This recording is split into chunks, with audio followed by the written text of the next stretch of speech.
قال المؤلف رحمه الله تعالى وأفاض علينا من نفحاته وبركاته آمين. Idfan wujudaka fi ardil khumuri. Idfan, tanamkanlah wujudaka, akan wujudmu, kemasyhuran dirimu, fi ardil khumuri, dalam kerendahan yang bagaikan tanah kosong. Fama nabata, maka sesuatu yang tumbuh, mimma lam yudfan, mimma dari benih atau dari sesuatu, lam yudfan yang tidak ditanam, la yatimmu nataijuhu, maka tidak akan sempurna oleh hasil-hasilnya, hasil buahnya. Halaman 33.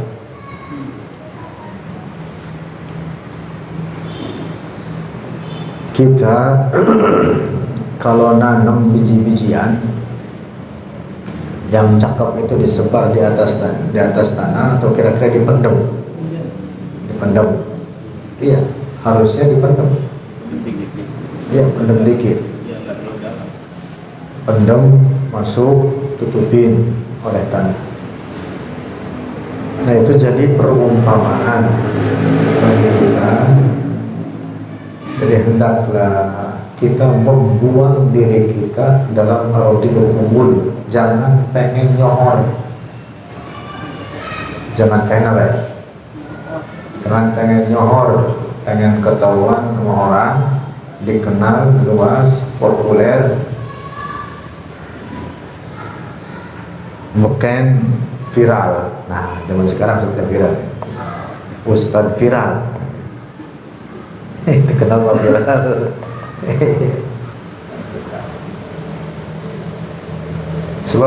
Sebab sesuatu yang dia ingin nampak itu tidak akan ada hasilnya. Tidak akan ada hasilnya, atau kalaupun ada hasilnya maka tidak baik hasilnya. Nah, jadi hendaklah kita menjadikan diri kita ini hanya khusus kepada Allah. Buanglah diri kita ini di ardil khumul. Jangan pengen dikenal, banyak menyendiri, banyak tafakkur, banyak uzlah. Menghindarkan diri dari keramaian, khusus untuk konsentrasi dalam ibadah kepada Allah. Nah, gitu. Nah, kalau yang begitu dipendem benar itu dia. Berbuah kagak? Tumbuh kagak? Tumbuh dan berbuah. Cakep buahnya.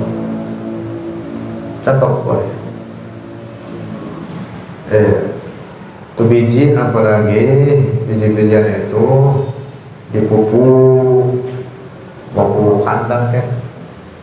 Artinya apa? Orang itu memupuk dirinya dengan kesusahan dalam ibadah kepada Allah, maka itu orang akan tumbuh, cakep tumbuhnya, dimuliakan oleh Allah. Itu yang harus kita tuju. Jangan pengen dimuliakan orang-orang. Ini malah kebalik. Kebanyakan udah kebalik. Bahkan sampai ada yang kata apa ya? Saya kata biar tekor asal johor. Gitu lah. Itu kagak dapat apa-apa udah. Walah rugi dapatnya itu. Udah tekor. Nah, kagak dapat apa-apa dari Allah gitu. Tujuannya apa? Nyari muka, biar nyohor. Ini kagak naik derajat orang kayak gini, kagak naik, nggak bernilai bahkan. Sampai tekor-tekor segala lagi, tekor-tekor segala. Nah, jadi yang dimaksud dengan ardil khumul artinya apa? Melepaskan diri dari keterkaitan dengan dunia, keterkaitan dengan urusan-urusan sesama manusia, sesama orang. Ya pokoknya fokus dalam ibadah kepada Allah. Mendemin diri, maka akan hasil nanti sampai pada derajat kemuliaan, dimuliakan ya oleh Allah. Lanjut, tanamlah dirimu dalam tanah kerendahan, sebab tiap sesuatu yang tumbuh tetapi tidak ditanam maka tidak sempurna hasil buahnya. Masya Allah. Sekarang kira-kira orang yang kayak gitu ada nggak ya? Hah? Orang-orang yang dia betul ikhlas karena Allah sampai kagak dikenal sama orang. Ya ada. Emang justru juga kagak dikenal. Itu. Ya kalau dikenal bukan golongan masuk di sini berarti. Nah, cuman umumnya orang pada pengen apa ya? Pengen dikenal. Sampai pada bikin apa ya? Bikin YouTube, bikin konten-konten apa kayak yang penting dikenal. Lanjut. Tiada sesuatu yang lebih bahaya bagi seorang yang beramal daripada menginginkan kedudukan dan terkenal di tengah-tengah masyarakat.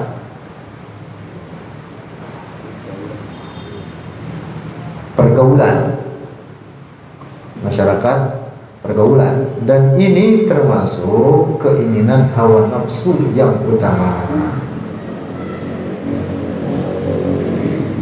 Merusak itu hawa nafsu gitu. Rasulullah sallallahu alaihi wasallam telah bersabda, "Man tawadhu'a lillahi," saya ingat saya dalam hadis ada lillahi, "rafa'ahu Allahu."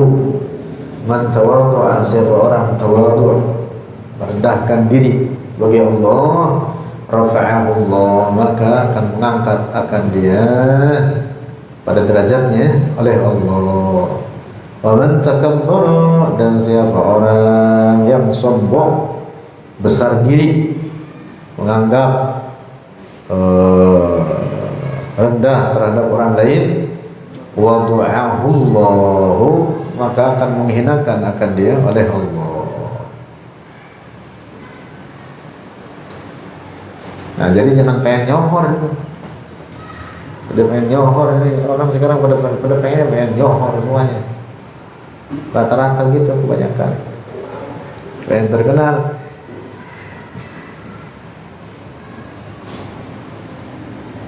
Kita itu diajarkan oleh Rasulullah sebenarnya, yang ini kadang jarang diungkap bagian ini. Rasulullah itu sebelum diangkat menjadi nabi itu sering turun naik ke gua. Guanya apa? Gua Hira. Itu entah berapa puluh kali, entah wallahu a'lam dah. Gua Hira di gunung namanya Nur, Jabal Nur, Gunung Nur. Itu gua batu doang gitu. Batu doang nempel. Terus dia ada apa namanya, ada lubang dikit, ada, bukan lubang sebenarnya, malah itu apa cogak itu. Cogakan. Cukup untuk berdiri seorang begitu. Lantas dari luarnya ada batu nemplok situ. Rasulullah turun naik ke situ sebelum diangkat menjadi nabi entah berapa puluh kali. Mau ngapain? Tahannus. Tahannus itu konsentrasi beribadah kepada Allah, termasuk tafakkur. Seperti itu.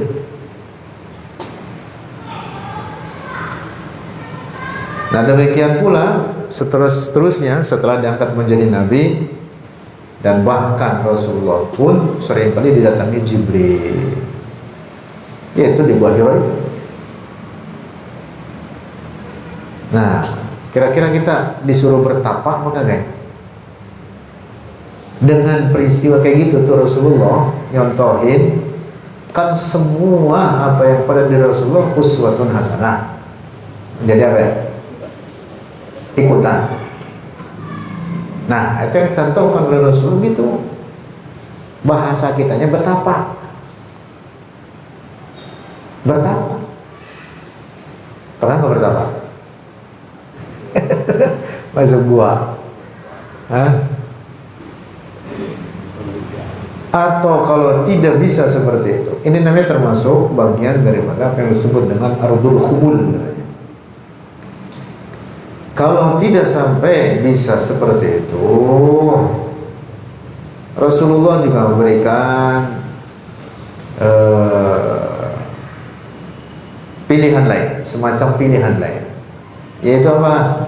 Dalam hadis Rasulullah menyebutkan bahwa sepertiga akhir malam itu adalah waktu yang sangat baik. Sepertiga akhir malam. Sampai dalam hadis Rasulullah menyebutkan yanzilu rabbuna ila samai dunya hina yabqa thuluthul lailil akhir. Turun para malaikat. Yang dimaksud turun di sini siapa? Para malaikat pembawa rahmat ila samai dunya, dengan perintah Allah ke langit dunia di sepertiga akhir malam. Fayunadi, maka malaikat tersebut apa? Menyeru kepada penduduk bumi, diperintah oleh Allah, hal min da'in fastajib lahu, adakah yang berdoa saat ini maka Allah mengabulkan baginya. Hal min mustaghfirin, adakah yang memohon ampunan di saat ini, fa'aghfir lahu, maka Allah mengampuni dosa-dosa.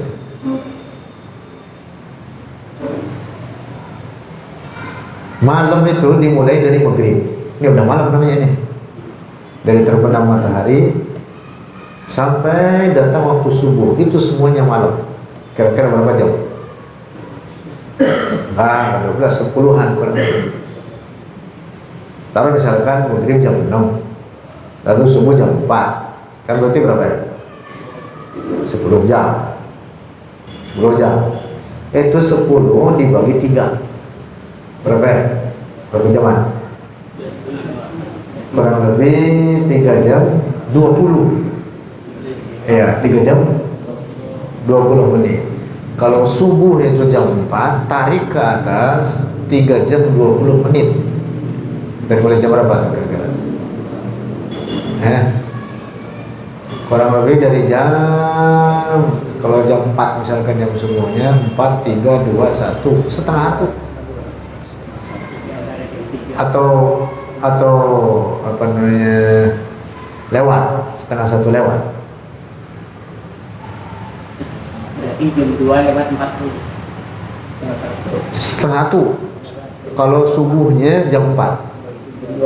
3 jam 20 menit ke atas, tarik 4, 3, 2, 1, kan 3 jam tuh. Ya, jadi kurang lebih jam 12.40 menit. Jam 1-an lah. Jam 1-an. Itu disebut dengan apa? Thuluthul lailil akhir, sepertiga akhir malam. Itu waktu istimewa di sini. Waktu istimewa. Nah, di waktu itu dianjurkan dengan dalil hadis ini, juga banyak hadis-hadis lain, untuk apa?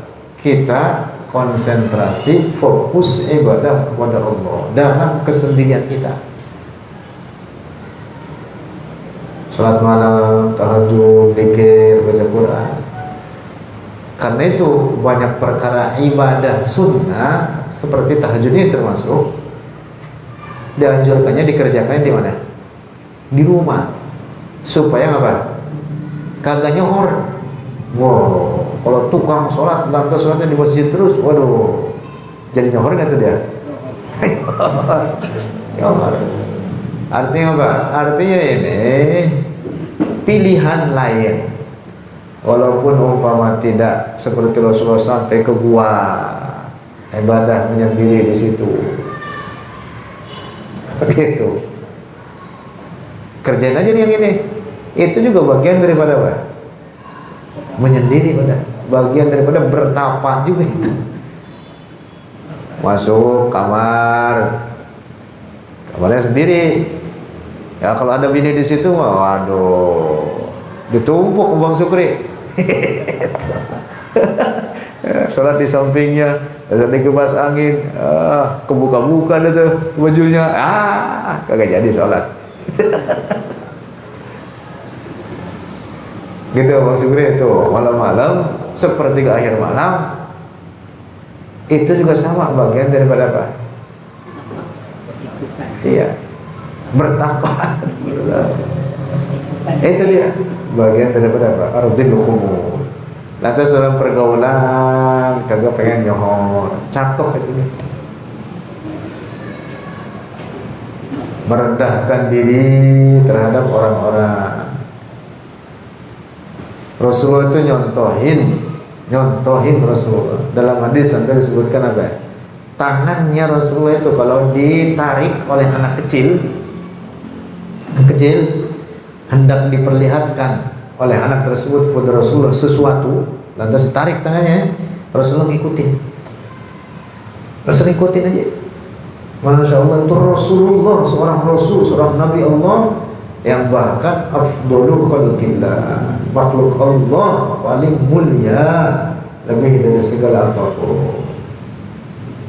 Coba kita kalau bapak-bapak yang pakai peci haji, lantas tarik anak kecil tangannya. Wah, ngapa lu? Itu lagi yang galak mau tempeleng lu. Wah, gitu. Apalagi kalau orang punya gelar. Waduh, gelarnya apa? Profesor, doktor, depan namanya, belakang namanya, ada lagi gelar. Apa belakangnya itu?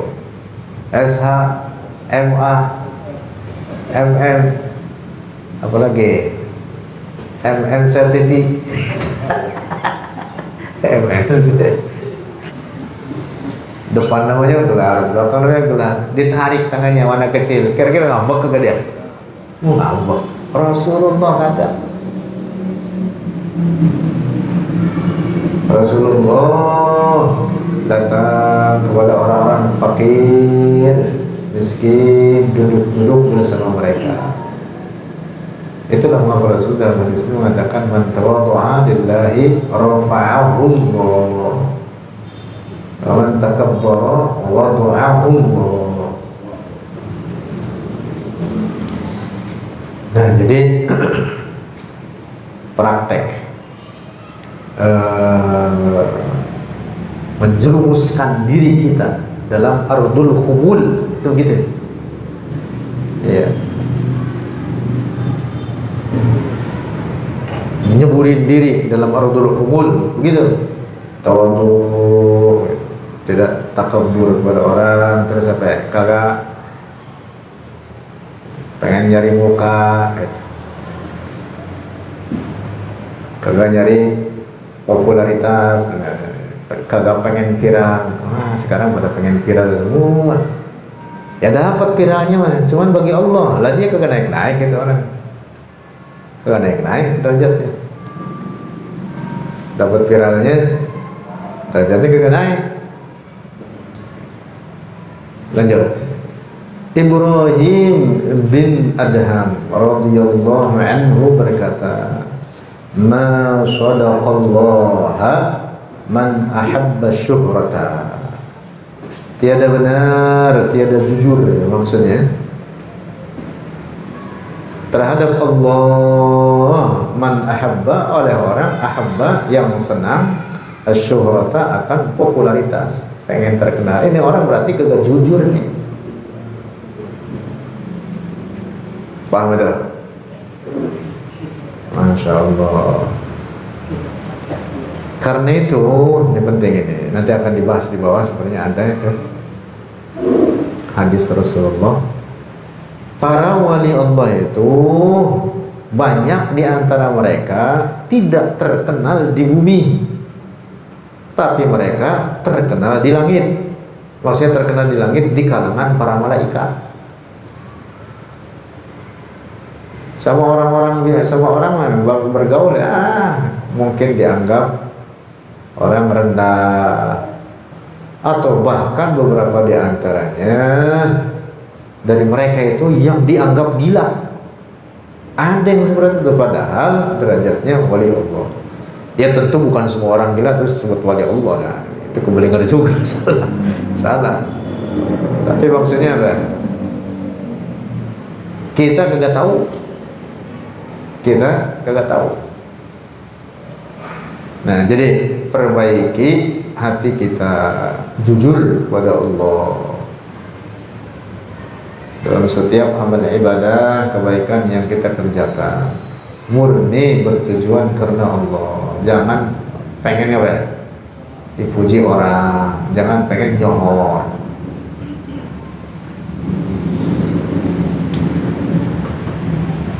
Lanjut. Ayyub Asy-Sakhtiyani radhiyallahu anhu berkata, wallahi ma sadaqallaha 'abdun illa sarrahu an la yash'ura bimakanihi.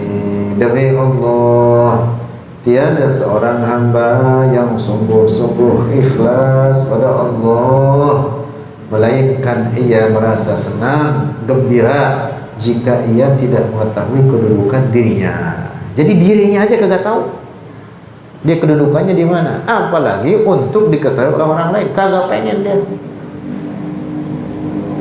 Itu orang yang benar-benar ikhlas seperti itu. Orang banyak ibadah ikhlas karena Allah, lantas dia merasa dirinya lebih utama daripada yang lain. Walaupun dia kagak ngomong sama orang, dia merasa dirinya lebih utama. Mendingan saya, dia kata.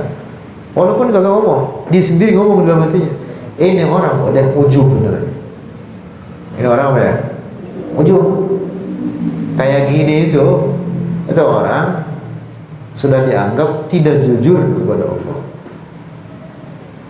Nah, jadi ini orang jangan merasa dirinya lebih baik, walaupun untuk dirinya sendiri.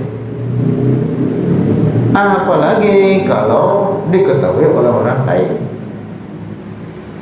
Kalau dia udah pengen diketahui oleh orang lain, riya namanya udah. Riya. Jadi apa? Al-amalu bi-ta'ati li ajli mahmadatin nas. Dia ngerjain ketaatan, kesalehan, kebaikan untuk tujuan meraih pujian orang. Riya itu udah lebih parah lagi.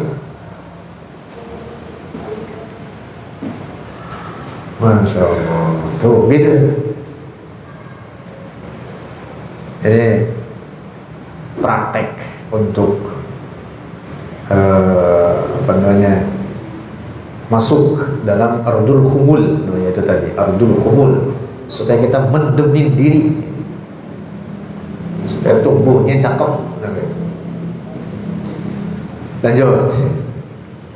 Mu'adz bin Jabal radhiyallahu anhu berkata, bersabda Rasulullah sallallahu alaihi wasallam, inna yasiran min ar-riya'i syirkun wa inna man 'ada awliya Allah faqad barazallaha bil muharabati wa inna lillahi wa inna Allah yuhibbul atqiya'a al-asfiya'a alladhina idha ghabu lam yuftaqadu wa idha hadaru lam yud'au wa lam yu'rafu qulubuhum masabi'ul huda yakhrujuna min kulli ghabra muzlimatin. Ya, terjemahnya, Sesungguhnya sedikitnya riya itu sudah termasuk syirik. Tapi tentu syirik di sini bukan berarti keluar dari Islam. Rasulullah sendiri menyebutnya syirkul asghar, syirik kecil. Tapi bukan berarti kafir. Orang ngerjain ketaatan, kesalehan, kebaikan, apa aja amal ibadah, bukan tujuan karena Allah. Tujuannya apa? Pengen dipuji. Ini orang telah berlaku syirik kecil, asyirkul asghar. Mengapa? Karena dengan amal soleh, kebaikannya tersebut, dia menyekutukan antara tujuan Allah dengan tujuan selain Allah. Nah, ini namanya apa? Syirik kecil, dan itu menghilangkan ikhlas, merusak ikhlas. Dan demikian itu juga merusak pahala. Kagak ada pahalanya. Kagak ada pahalanya. Kagak ada pahalanya. Bahkan berdosa. Berdosa. Jadi ada kalanya orang ngerjain kewajiban, rapi ngerjain, bukan dapat pahala, tapi malah dapat dosa. Ada orang ngerjain sholat, rapi sholat, bukannya dapat pahala, dapat dosa malah. Itu modelnya begitu. Dia bertujuan dengan sholatnya supaya dapat pujian orang. Lalu bagaimana kalau gitu sholatnya? Sah apa enggak? Sholatnya mah sah selama dia memang datangkan syarat dan rukunnya. Cuman rapi sholat bukannya dapat pahala. Iya. Kewajibannya gugur. Tetapi apa? Kagak dapat pahala. Malah dapat dosa. Jadi jangan kata kagak dapat pahala, kosong aja kita udah rugi, apalagi rapi-rapi dapat dosa. Lah, itu mah nyungsep. Nyungsep itu bangkrut betul, itu bukan bangkrut aja itu mah. Waduh, minus. Minus itu. Kalau menyampaikan pendapat tetapi menganggap orang lain salah, sombong. Ya sama termasuk itu. Jadi al-kibr itu, al-kibr bahasa kita kibr itu sombong. Kibr itu adalah raddul haqqi wa ghamtun nas. Definisi begitu. Kibr itu apa? Raddul haqqi, menolak kebenaran, wa ghamtun nasi, dan menolak dan memandang rendah orang lain. Ada orang menyampaikan kebenaran pada kita hanya karena ini orang misalkan lebih muda, atau misalkan taruh dia secara ekonomi derajatnya lebih rendah. Lantas apa? Kagak kita terima nih. Ngomong apa sih? Ini orang ngomong gitu itu, bersikap begitu, dah apa ya? Jatuh dalam al-kibr, sombong ya. Termasuk pendapat ini Mas, seperti saudara kita yang tidak mau nerima kunut itu, misalnya itu saja contohnya. Itu termasuk sombong ya, bahwa kita kunut dengan dalil ini, tapi dia menolak, apa dia termasuk sombong? Termasuk. Iya, kalau dia misalkan sudah dia sholat berjamaah dengan kita jadi imam,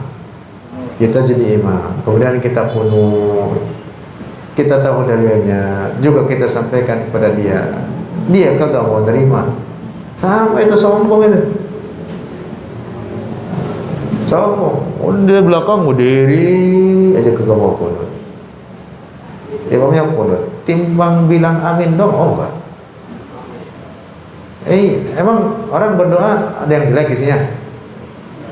Hah? Kira-kira ada orang berdoa minta kejelekan gitu? Minta kena musibah? Kagak ada. Semua doa orang minta apa ya? Kebaikan. Minta yang cakep-cakep, minta yang baik. Di belakang orang tinggal amin doang. Lu kalau kagak hafal, gua yang doa. Bilangin dia begitu. Lu kagak hafal, gua yang doa. Lu aminin. Dong enggak juga amin. Kebangetan itu. Imam Syafi'i dalam riwayat, beliau kunut bermakmum kepada Imam Ahmad, muridnya padahal. Imam Ahmad kagak kunut, Imam Syafi'i kagak kunut dewek, ngikutin muridnya. Lantas Imam Ahmad sewaktu-waktu ikut berjamaah dengan gurunya. Imam Syafi'i baca qunut, Imam Ahmad ngaminin di belakang. Lah kita bukan imam, bukan ulama, ustaz juga banyak karbitan. Gitu. Waduh, keras kepala itu kalau gitu itu modelnya. Kita nggak mau terima. Lanjut. Dan siapa memusuhi seorang wali Allah berarti telah melawan, berperang kepada Allah. Dan Allah kasih sayang pada hamba yang takwa. Wa innallaha yuhibbu al-atqiya. Sungguhnya Allah mencintai orang-orang yang bertakwa, al-asfiya. Al-asfiya, orang-orang yang pilihan, orang-orang suci gitu, orang-orang pilihan. Ini disebut, enggak disebut sini al-akhfiya. Sebenarnya ada dalam redaksi hadisnya al-akhfiya. Penyebutan al-akhfiya, redaksi al-akhfiya, yaitu terjemahannya ada nih, yaitu orang-orang yang tersembunyi, tiada terkenal. Ada para wali Allah gitu. Jadi apa ya? Kagak terkenal, tersembunyi, yang bila tidak ada, tidak dicari. Kalau ada nyampur sama kita, kalau kagak ada di antara kita, kagak ada di situ, kagak dicari orang yang kagak terkenal. Idza haduru lam yu'rafu wa idza ghabu lam yuftaqadu. Jadi kalau ada hadir bareng sama kita, kagak dikenal. Kalau kagak ada juga kagak dicari sama orang. Gitu. Dan bila hadir tidak dipanggil dan tiada dikenal, hati mereka bagi pelita hidayah. Mereka terhindar dari segala kegelapan, kesukaran. Yakhrujuna min kulli ghabra mudlimah. Jadi perumpamaannya, kalau apa ya, tanah dan misalkan tanah kotor, kemudian darinya apa? Keluar apa? Berlian. Berlian kan ada di perut bumi, ada di tanah. Jadi di antara yang kotor-kotor itu keluar apa? Berlian. Perumpamaan mereka seperti itu. Ada di antara kita ini yang kotor-kotor, sebenarnya mereka apa? Berlian. Cuman kitanya kagak tahu. Mereka nyampur sama kita, kita kagak kenal. Kalau mereka kagak nyampur sama kita, jauh kemana, tidak hadir bersama kita, kagak dicari sama kita. Yakhrujuna min kulli ghabra muzlimah. Mirip dengan susu. Susu itu keluar dari binatang. Yakhruju min baini farthin wa damin. Labanan sa'iqun khalisun lisyaribin. Jadi susu itu keluar dari binatang di antara apa? Kotoran dan apa? Dan darah. Kotoran dan darah keluar. Susu itu yang bermanfaat, suci, murni, manfaatnya besar. Nah, jadi perumpamaan mereka itu yakhrujuna min kulli ghabra muzlimah. Semacam itu. Masya Allah. Jadi ada para wali semacam itu.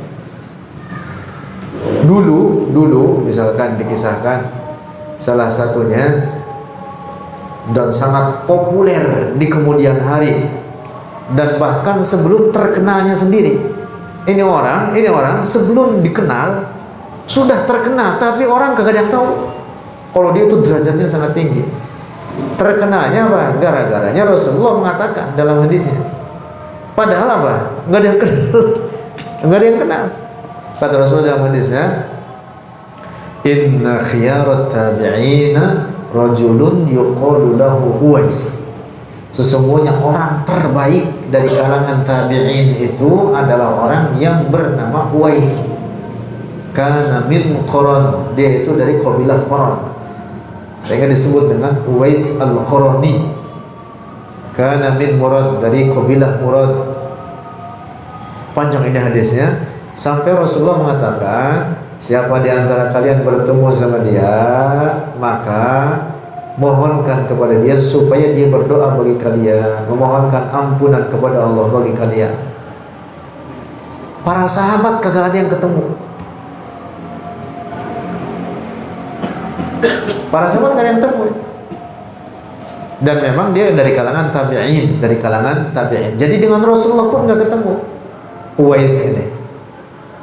Walaupun sebenarnya Uwais ini hidup sezaman dengan Rasulullah, tapi kagak sempat ketemu sama Rasulullah. Disebutkan ini orang sangat tinggi derajatnya. Salah penyebab utamanya kata Rasulullah, ini orang punya bakti besar kepada ibunya. Sampai dalam riwayat itu beliau adanya di Yaman. Yaman. Musim haji berangkat ngegendong ibunya dari Yaman. Sampai tubuhnya lecet-lecet. Kisahnya begitu.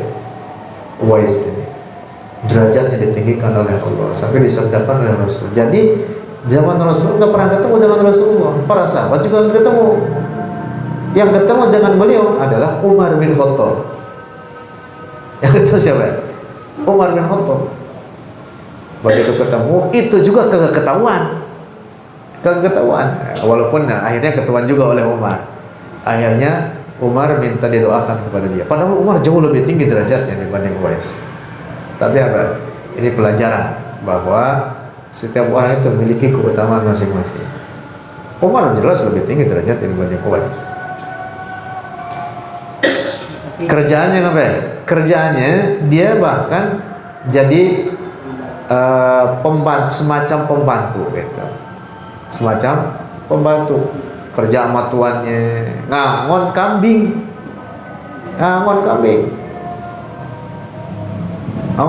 Jadi sekian banyak kambing, di tengah-tengah kambing dia sholat. Begitu. Pakaiannya compang-camping. Bahkan dalam beberapa kisahnya itu disebutkan kadang dilempari oleh anak-anak kecil dengan apa? Tulang belulang. Dianggapnya orang gila. Imam Uwais itu gitu. Imam Uwais Al-Qarni. Masya Allah.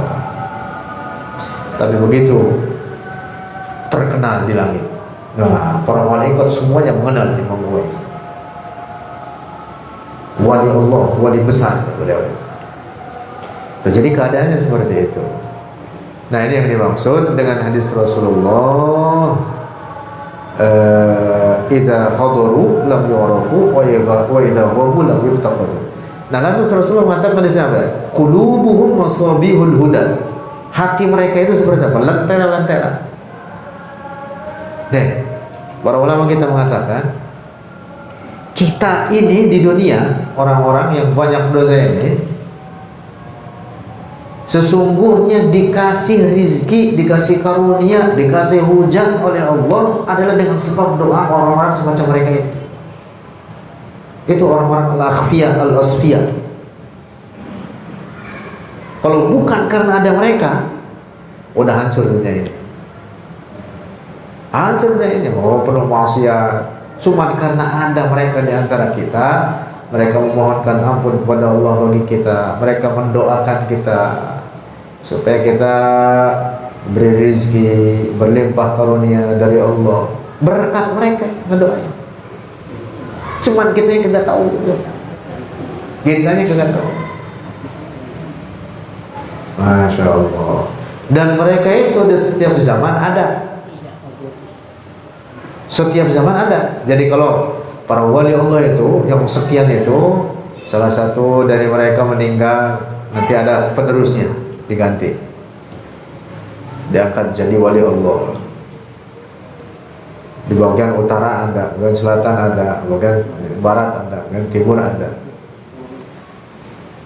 Ada di wilayah yang lebih kecil. Kalau istilah kita misalkan per kecamatan, gitu. Ada nanti pemimpin per provinsi. Ada gitu. Jadi istilahnya ada kutub-kutubnya. Nah, kutub-kutubnya ini ya cuman itu ada kutub yang wilayah misalkan dengan luas kecamatan, dengan luas misalkan provinsi dan seterusnya. Nanti yang paling tinggi ya Qutbul Aqtab. Nah, yang kalau paling tingginya ya pimpinannya disebut sultan. Pimpinan sultan itu apa? Rajanya ada gitu. Nah, jadi setiap mereka itu terus ada setiap zamannya. Nah, dalam hadis Rasulullah mengatakan begitu, kata Rasulullah, bihim yurzaqun wa bihim yumsarun. Dengan sebab mereka itulah maka ini manusia diberi rezeki oleh Allah. Kita ini diberi rezeki oleh Allah dengan sebab mereka. Diberi hujan, Masya Allah. Jadi kita jangan GR, kita banyak ibadah, alhamdulillah rezeki banyak, makan bisa, makan nikmat, minum nikmat, hidup senang. Jangan merasa apa? Itu dengan ibadah kita.